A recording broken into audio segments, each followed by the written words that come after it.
Thank you. It's a pleasure to be here today, this evening. My name is Dr. Critical Truth Bay for the Republic of Haiti. On a more common note, we Haitians proclaim that a constitution is needed in order to ensure our inalienable and unpredictable rights to life, liberty, and the pursuit of happiness.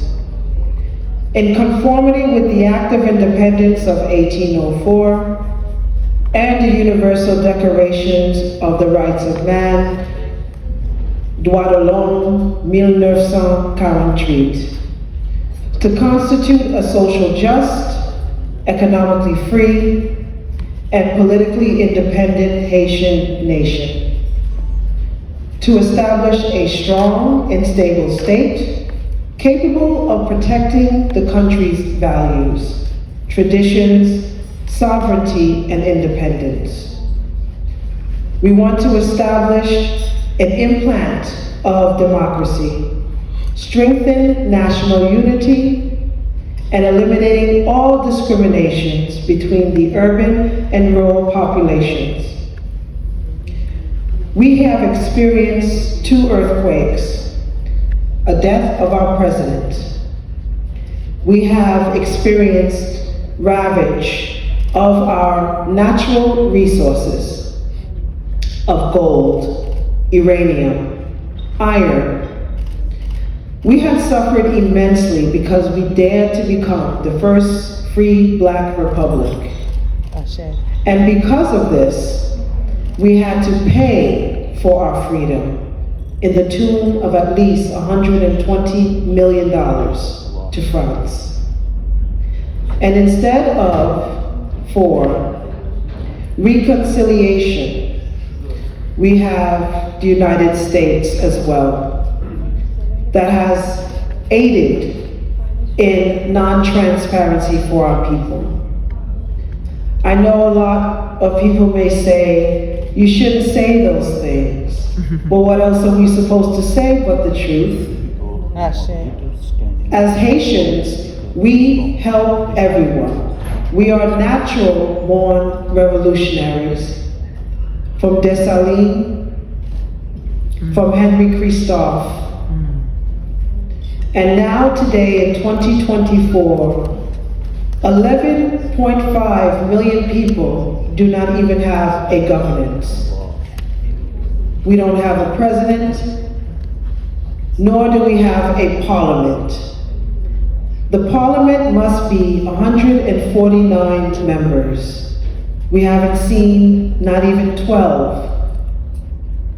So this year, we're asking for unity, for solidarity with our countries from South America, from Africa, from Europe. We're asking to be recognized as a sovereign nation and to be treated as such. See, a lot of the news and media that you see concerning Jimmy Cherizier barbecue. Jimmy Cherizier was a state police national official. And because the corruption was so bad that he decided to fight for his people, a lot of what is being said has to be transparent. Gang leader, it says, Haiti on fire. Who will save Haiti? Well, I tell you today, the Haitians will save Haiti.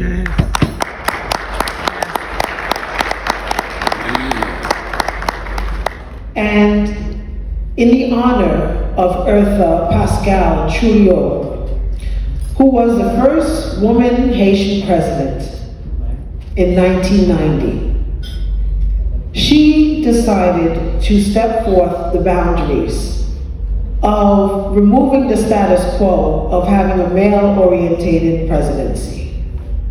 And yet only for 11 months, she made history. She was a Supreme Court judge, and she really did love the people. Unfortunately, we do not have transparency when it comes to support of women in this position. And so we ask for that to be changed as well. I am a natural born citizen of this here United States. I come from the family of desire. We came on a boat in 1636 and landed on this soil. So it is personal that we see Haiti has a relationship with the United States, representing at least the 1.7 million Haitian Americans here and the 11.5 Haitians in the Republic.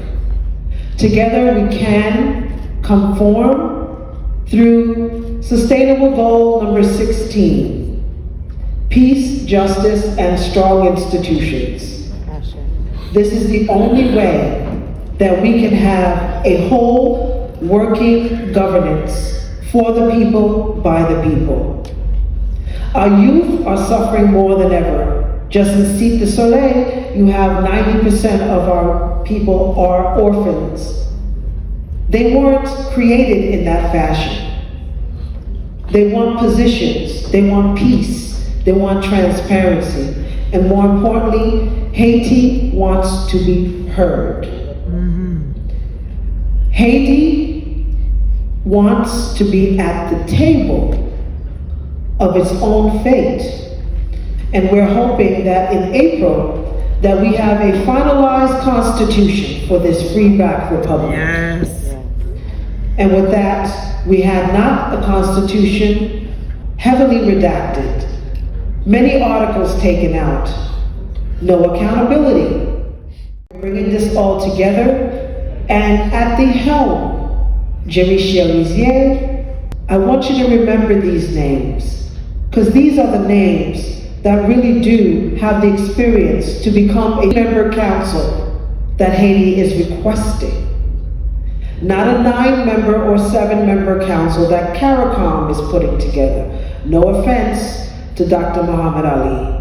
He has done his best, but he must have Haitians at the table for Haiti's sake. And that is all that we say. We love the United States, and the United States must love us enough to give us sovereignty. So with that being said, I am honored, deeply honored to even speak with you today, for this was not something that was planned, but it was something that was in divine order. Free Haiti. Black power.